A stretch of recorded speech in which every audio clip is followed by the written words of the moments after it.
Good morning, afternoon or evening. Today we're going to be looking at the update for the 1st of March, Friday. That's the date. It's a very small update today, but one that's been on in beta for a few days, so you can have a look at that. The main changes today are the Slovak language, improved faction colours, friends panel, victory prediction, and some quality of life changes. A few reskins and changes to the colouring system, which is nice, makes units stand out a little bit more. You can see Mamluks, Sipaks, and Light Knights have been altered. You can see all their changes here. Only 3 units this patch. A few have been changed apparently, but these are the biggest changes. A lot more unit changes were last update, which was not too long ago actually. Here you can see the kind of difference. This is the old version, I believe. The colours are just kind of like neon, making it very hard to see the details and stuff, and now the colours have been toned down a little bit. You can see the shadowing and units are picked out a little bit more, which is really nice. I want to see that kind of making units stand out a little bit more, and the buildings have it the same. General changes, added the Slovak language. Always nice to get a few more languages in there for people. Improved the colouring of units, you can see that there. The friends panel has been added, so that's just a panel in the corner of your screen where you can see your friends on Steam, who's online, offline. You can invite them to your squad. That's just a nice quality of life change. Would have been nice to have that a long time ago, but it's nice to have that, of course. Victory prediction is available when watching team matches and 1v1 matches. That's really interesting. It's a project the developers are working on for AI, to add AI into the game, some sort of AI. And they're starting off with a kind of experimental victory prediction. So if you go into the game and press F1, where you can see the players and the like statistics of the match, you can then see in there at the bottom who's going to win and what chance they have of winning. The AI is trying to predict that the whole time. It's a bit rudimentary right now from what I've heard, but that's getting updates over the next few months. When building a wall of an unacceptable size, intermediate wall sections will not be installed, and construction project will be yellow in colour. So they've somewhat fixed the wall bug. Now it just means you can't build small sizes of walls. Maybe I don't know why they didn't just make it so you can build small wall pieces. This is a very well-known bug that's been in the game for a few years now. So we'll see if this really helps the situation.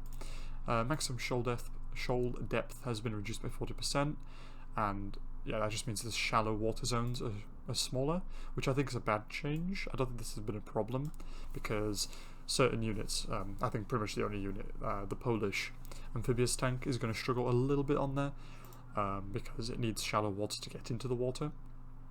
Updated appearances of units, and you can see that up here. A few others have been changed as well. Bug fixes in the main building. Improvements on the same button were able to be completed non-sequentially. So that basically means if you select one of the upgrades, the other upgrades that you unlock would become available. So you could start researching them and then cancel the first upgrade, meaning that you get upgrades from the later stage of the game without actually researching the first ones that you meant to have. Eastern European siege ship did not destroy trees and other environmental objects. That's a nice little bug fix. Just means you can clear way for your troops or whatever, get around walls. Mass damage projectiles do not damage rice. So things like howitzers, etc. Can now clear up rice. Not a huge problem, but it's nice. Can do a little bit of economy damage to your enemy if you have battleships on the coast. Howitzer damage slowed only live units and not vehicles, so that's tanks and such, I think, are vehicles. I know the Ksaba had this problem from Hungary, where it wasn't being slowed by howitzers. Bow power improvement had no effect on the Guild of Western Europe, so the 4 longbowmen on top of the Western European Town Hall now will be affected by the upgrade. I think that's a damage upgrade, perhaps? No, I think that's the range upgrade, but it's now going to have an effect on them, which is nice. The FCM F1 tank's front turret visually had the direction of the main turret, so just a bit of a graphical issue there. Doesn't change the actual working of the tank. Submarines while at depth visually appeared to be on the surface of the water. I myself haven't encountered that issue, but it's good that they're getting on that kind of thing, because that can change how you respond to the threat. If you see submarines that are on top of the water, you can send ships up against them because you can destroy them quite quickly before they get many torpedoes out. But if they're underwater, it makes it much harder to target. Balance, Mammoth's damage increased from 20 to 2 times 20, and time between attacks increased by 1.5 seconds. Not sure why this change was made. It's just going to make mammoths extremely difficult to deal with because they now do a lot more damage. They do attack slower though. Maybe need to use more bulwarks if you want to kill them off. Early Europe, ram attack distance reduced by 4. I think that might be because they gave it the possibility to attack units, not just buildings. Western Asia, the barnyard increased number of goats from 5 to 6. That's nice because the food decay meant that the Asian food economy got nerfed, so Western Asia getting a nice pickup there was really good because their fishing isn't too good, so being able to rely more on your barnyard's nice. The abstract country howitzer health increased from 260 to 300. Projectile spread reduced by 2%. It's more accurate and has more health. Nice buff to the howitzer on top of this bug fix where the howitzer can now slow down vehicles properly. That's a nice buff for the howitzer. Squadron cannon projectile spread reduced from 20 to 18. So they're just making their abstract artillery units slightly better. Probably to challenge things like the light cannon and etc. France, finally, the aircraft carrier at anchor, population reduced by 3, and the heavy aircraft carrier at anchor population reduced by 3.